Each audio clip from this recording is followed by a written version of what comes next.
तो दोस्तों बात करते हैं आज टेक्निकल एसईओ के बारे में और सीखते हैं कि क्या होता है टेक्निकल एसईओ और कितना ज़रूरी है ये आपकी वेबसाइट्स के लिए। तो टेक्निकल एसईओ जो होता है वो क्या होता है और कैसे हम इसको यूज़ करते हैं ऑर्गेनिक आपकी विजिबिलिटी को लाने के लिए, ऑर्गेनिक रैंकिंग को लाने के लिए कैसे जो है हम करते हैं, सब कुछ जानेंगे इस वीडियो में और सीखते हैं कि टेक्निकल एसईओ के बारे में। हेलो दोस्तों, मेरा नाम है फैज़ आलम और स्वागत है आपका मेरे यूट्यूब चैनल डीजी फैज़ में। बिना किसी देरी के शुरू करते हैं आज की ये वीडियो। तो दोस्तों टेक्निकल एसईओ जो होता है वो आपकी वेबसाइट की कुछ रिक्वायरमेंट्स मीट करनी चाहिए।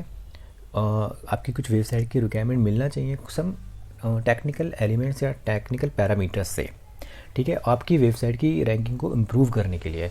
जिसमें जो टेक्निकल एसईओ में जो कुछ रिक्वायरमेंट्स होती हैं वो आपकी मिलना चाहिए। लाइक जैसे ये इंक्लूड करता है क्रॉलिंग को, इंडेक्सिंग को, रेंडरिंग को एंड आपकी जो वेबसाइट का स्ट्रक्चर है उन सभी चीज़ों को ये इंक्लूड करता है। बट इसके अलावा भी कुछ टेक्निकल एसईओ के आपके कुछ पैरामीटर्स होते हैं जिसकी वजह से जो है आप टेक्निकल एसईओ से रैंकिंग को इम्प्रूव कर सकते हैं। Why is technical SEO important?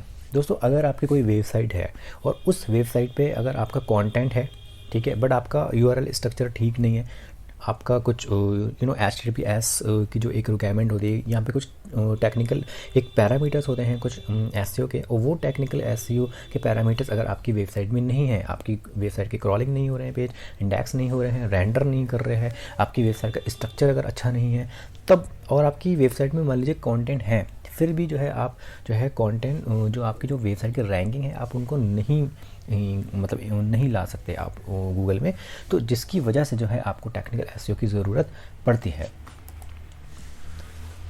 How can you improve your technical SEO? तो यहाँ पे कुछ इंडेक्सिंग, क्रॉलिंग, रेंडरिंग, इन सब के अलावा भी जो है यहाँ पे कुछ पैरामीटर्स होते हैं जिसकी वजह से जो है हम टेक्निकल एसईओ में जो अपनी ऑर्गेनिक रैंकिंग है उसको इम्प्रूव कर सकते हैं। इसमें सबसे ज़रूरी जो होता है वो आपका HTTPS और वेबसाइट की जो लोडिंग स्पीड है उसको जो है देखते हैं, और इसमें और भी जो है हमारे पैरामीटर्स जो है हम देखेंगे यहाँ पे, जो ये बहुत ज़रूरी है आपकी टेक्निकल एसईओ की रैंकिंग को इम्प्रूव करने के लिए। तो आप देख सकते हैं जैसे like I said technical SEO is just crawling और इंडेक्सिंग। जैसे मैंने बोला कि ये इसमें एक इंपॉर्टेंट पार्ट रखते हैं ज़रूर crawling and indexing, but crawling, indexing and website का कंटेंट ही इंपॉर्टेंट नहीं करता है किसी वेबसाइट को रैंक करने के लिए। तो आप कैसे जो है इंप्रूव कर सकते हैं, टेक्निकल ऑप्टिमाइजेशन आप कैसे कर सकते हैं, ये फॉलोइंग कुछ आप देख सकते हैं। कुछ यहाँ पे कुछ इसके टेक्निकल एक चेकलिस्ट आप कैसे कह सकते हैं कि जो ज़रूरी हैं आपकी वेबसाइट में और ये होना चाहिए। इसमें आप देख सकते हैं जावा स्क्रिप्ट सबसे ज़रूरी जो होती है वो जावा स्क्रिप्ट कोड होता है। जो आप कोड डिज़ाइन करेंगे, सबसे पहले जो आप कोड डिज़ाइन करेंगे वो आपको जो बहुत ही कोड स्मूथ होना चाहिए, उसमें कुछ टेक्निकल W3C वैलिडेशन एरर्स ज़्यादा नहीं होना चाहिए, और उसका जो एक डिज़ाइन होना चाहिए वो इस तरह से होना चाहिए कि सबसे पहले जो है आपका जो भी आपका, अगर आपकी मान लीजिए HTML में वेबसाइट है, वर्डप्रेस में वेबसाइट है, तो उसका एक फॉर्मेट होता है, आपका टाइटल टैग्स, मेटा टैग्स जो है आपके ऊपर होना चाहिए, ठीक है, उस तरह से। क्योंकि जो गूगल के जो बोट्स होते हैं वो आपके सबसे पहले जब आपको वो आपकी वेबसाइट पे आते हैं तो वो आपकी वेबसाइट को रीड करते हैं, इंडेक्स करते हैं उसको, और उसके बाद जो है वो आपके सोर्स कोड को ही सबसे पहले रीड करते हैं। तो सोर्स कोड को रीड जब करते हैं तो इसीलिए हमें सोर्स कोड जो है आपको बहुत ही अच्छे से डिज़ाइन करना चाहिए। जो प्रायोरिटी वाली जो हमारे एलिमेंट्स हैं वो ऊपर रखने चाहिए ताकि गूगल का जो क्रॉलर है आप जो है उसका सबसे पहले वो उसको रीड करे। इसलिए हम सबसे पहले मेटा टैग्स करते हैं, उसमें कैनोनिकल टैग्स करते हैं, उसमें हम मान लीजिए उसमें ओरी टैग्स करते हैं। तो ये सारी चीज़ें हम अपने सोर्स कोड में जो है इंक्लूड करते हैं ताकि हमारा जो गूगल का बोट है वो हमारे जो सोर्स कोड को ईजिली जो है रीड कर सके। तो इसलिए जो है जावा स्क्रिप्ट जो है बहुत ज़रूरी होती है। आप प्लीज़ ध्यान रखें जब भी आप सोर्स कोड आप जब जनरेट करता है आपका कोई भी डेवलपर या आप खुद से अगर मान लीजिए जनरेट करते हैं तो इन चीज़ों का आपको ध्यान रखना है।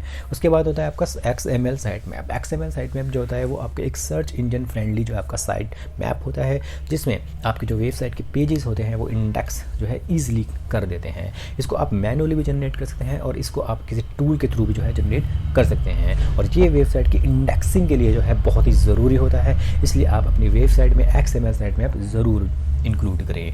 उसके बाद साइट स्ट्रक्चर जो होता है वो आपका एक फ्लैट स्ट्रक्चर जो है होना चाहिए। किस तरह से जो है आप डिज़ाइन कर सकते हैं एक साइट के स्ट्रक्चर को, आप इसको मेक श्योर जो है आपको करना है। तो साइट का स्ट्रक्चर आप बहुत ही ईजिली और बहुत ही एक फ्लैट स्ट्रक्चर आपका होना चाहिए।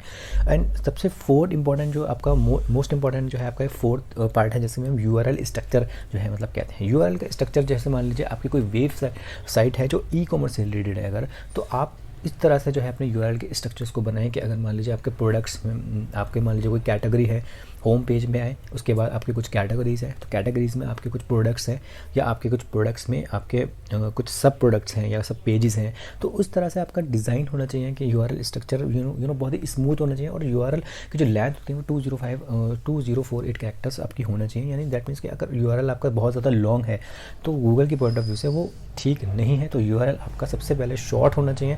And dynamic URL e commerce की वेबसाइट में मोस्टली जो होते हैं वो डायनामिक यूआरएल्स होते हैं। गूगल जो है इनको प्रीफर नहीं करता है, ये आपके इनको ज़्यादा प्रीफरेंस जो है नहीं देता है। तो मेक श्योर कि आपका जो यूआरएल है वो आपका जो उसमें मेन फोकस कीवर्ड जो है मतलब आना चाहिए, और उसमें जो है आपका जो आपका डिज़ाइन है ऑप्टिमाइज़ होना चाहिए, फुल्ली ऑप्टिमाइज़ होना चाहिए।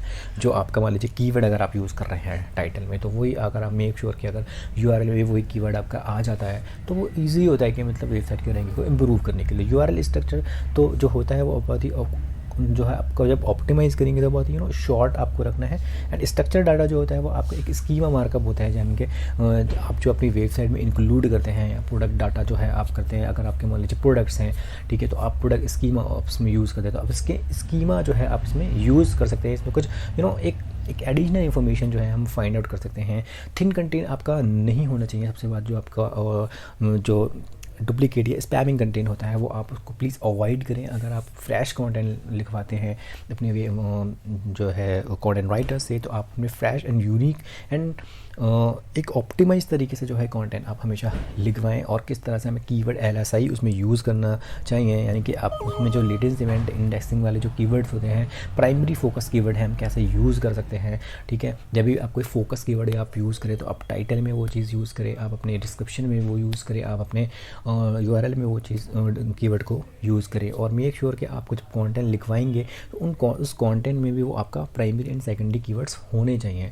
तो यहाँ पे आप अवॉइड करें thin content and duplicate content को। एंड HREF आपका जो लैंग्वेज टैग है वो आपका होना चाहिए। कैनोनिकल टैग्स जो होते हैं वो आपके प्रिवेंट करते हैं डुप्लीकेट कंटेंट इश्यूज़ को।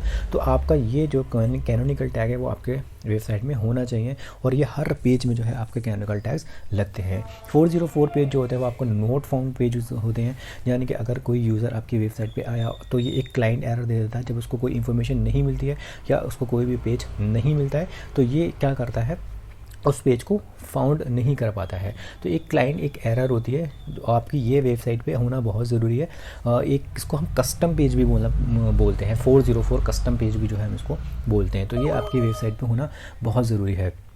तो आपको ये चीज़ बनवाना बहुत ज़रूरी है। 301 रिडक्शन क्या होता है कि आपकी कोई वेबसाइट पे आया तो आप क्या करेंगे, जैसे अगर मैं आपकी वेबसाइट के किसी एक यूआरएल पे आया और वो दूसरी मेरी जगह पे या दूसरी यूआरएल पे वो उसको रीडायरेक्ट करता है, तो उसको ये परमानेंट जो है रीडायरेक्शन मतलब हो जाता है कि 301 में आपको ये परमानेंट जो है आपको ये रीडायरेक्ट कर देगा उस पर्टिकुलर स्पेसिफिक पेज पे। तो ये जो कुछ पैरामीटर्स होते हैं ये आपके टेक्निकल एसईओ की रिक्वायरमेंट में फुलफ़िल करते हैं। इसके अलावा जो है मतलब आपकी वेबसाइट की स्पीड, जो लोडिंग स्पीड है वो भी बहुत मैटर करती है। मतलब तो आप एक कोर वेब वाइटल जो है आप इम्प्रूव कर सकते हैं। वेबसाइट की स्पीड को इम्प्रूव करने के लिए हमें मेक श्योर करना चाहिए कि कैसे जो है हम एक इमेजेस जो है कंप्रेस्ड इमेजेस यूज़ करें, ज़्यादा हाई क्वालिटी की इमेजेस हम यूज़ ना करें। अब हमारा जो कोड होना चाहिए वो बहुत ही स्ट्रक्चर्ड होना चाहिए।